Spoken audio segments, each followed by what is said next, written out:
ये मेरा 5 मरला 2750 डायमेंशंस का प्लॉट है जिसकी आज एक्सकेवेशन है। और हम as per structural drawings excavator use करके इसकी 5 फीट तक एक्सकेवेशन करेंगे।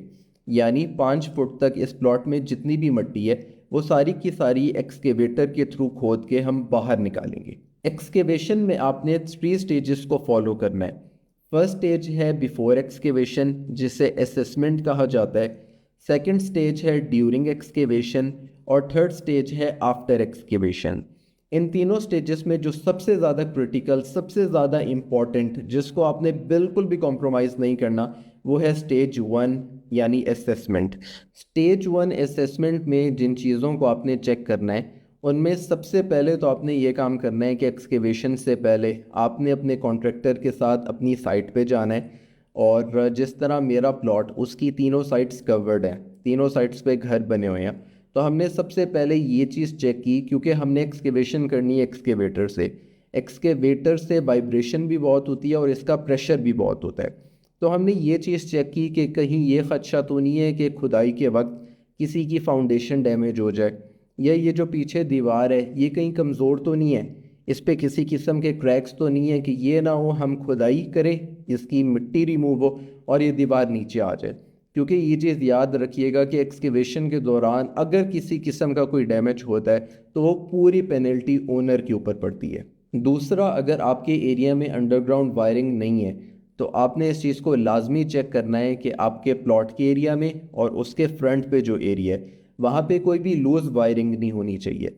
क्योंकि अगर कोई भी लूज़ वायरिंग हुई तो बहुत ज़्यादा चांसेस हैं कि वो आपके एक्सकेवेटर में फंसेगी और वो आपके लिए बहुत प्रॉब्लमेटिक हो जाएगा तब।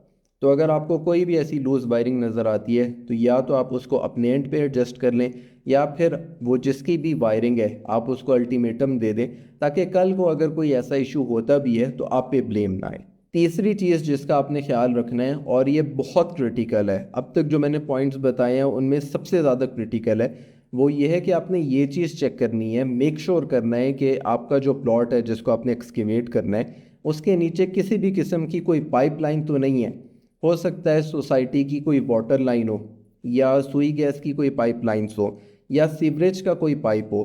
क्योंकि ये पाइपलाइंस या तो सोसाइटी के होते हैं या फिर गवर्नमेंट के होते हैं, और अगर इनमें से कोई पाइपलाइन डैमेज हो गई तो आप पे बहुत बड़ी पेनल्टी पड़ेगी और आपका सारा काम भी डिस्टर्ब होगा। चौथी चीज़ जिसका आपने ख्याल रखना है वो ये है कि जब आप मिट्टी निकालेंगे आपने इसको कहीं ना कहीं डंप तो करना है। तो आपने पहले डिसाइड कर लेना है कि ये सारी मिट्टी आपने उठा के कहाँ पे रखनी है।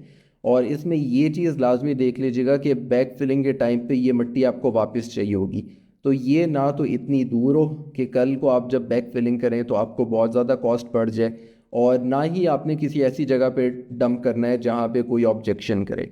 तो ये चीज़ आपने पहले डिसाइड कर लेनी है कि आपने इस मिट्टी को डंप कहाँ करना है। पांचवी और आखिरी चीज़ ये है कि एक्सकेवेशन आपने हमेशा डे टाइम में करवानी है। आपने इस तरह से प्लान करना है कि आपकी एक्सकेवेशन मॉर्निंग में स्टार्ट हो और वो मगरिब से पहले पहले कंप्लीट हो जाए। क्योंकि जब आप एक्सकेवेशन अंधेरे में करते हैं तो एक तो गलती के चांसेस बहुत ज़्यादा हो जाते हैं, और उस टाइम अगर कोई इशू हो जाए तो बहुत प्रॉब्लमेटिक होता है उसको उसी टाइम रिजॉल्व करना। तो इसलिए इसको इसी तरह प्लान करें कि आप डे टाइम के अंदर ये सारी एक्सकेवेशन कंप्लीट कर दें। स्टेज 2 ड्यूरिंग एक्सकेवेशन में आपने सिर्फ और सिर्फ इस चीज़ का ख्याल रखना है कि आपने जो लेवल सेट किया है, जैसे हमने यहाँ पर 5 फीट किया था, तो एक्सकेवेशन 5 फीट तक ही होनी चाहिए, ना इससे कम होनी चाहिए ना इससे ज़्यादा होनी चाहिए। तो ड्यूरिंग एक्सकेवेशन सिर्फ आपने जिस चीज़ का ख्याल रखना है वो लेवल का ख्याल रखना है। स्टेज 3 आफ्टर एक्सकेवेशन, इस स्टेज पे आपने सिर्फ और सिर्फ एक दफ़ा मॉनिटर करना है कि आपका जो लेवल है प्रॉपर मेंटेन हुआ है या नहीं हुआ। अगर कहीं से लेवल कम या ज़्यादा है तो आपने उसी टाइम उसको सेट करवा लेना है। क्योंकि एक दफ़ा एक्सकेवेटर मशीन चली गई तो आपको दोबारा पे करना पड़ेगा कोई भी काम करवाने के लिए। तो अगर कोई इशू है तो उसको इसी स्टेज पे आप फिक्स करवा लें। और प्लस असेसमेंट में आपने जो जो चीज़ें चेक की थी, एक दफ़ा आपने वो चीज़ें दोबारा देख लेनी है कि कहीं कोई चीज़ डैमेज तो नहीं हुई, कहीं कोई पाइप ऐसा तो नहीं था कि जिससे लीकेज हो रही हो। क्योंकि इस स्टेज पे आपने देख लिया तो आप उसको रेक्टिफाई कर सकेंगे, अगर आप नेक्स्ट डे के लिए छोड़ दें तो इशू बड़ा हो जाएगा।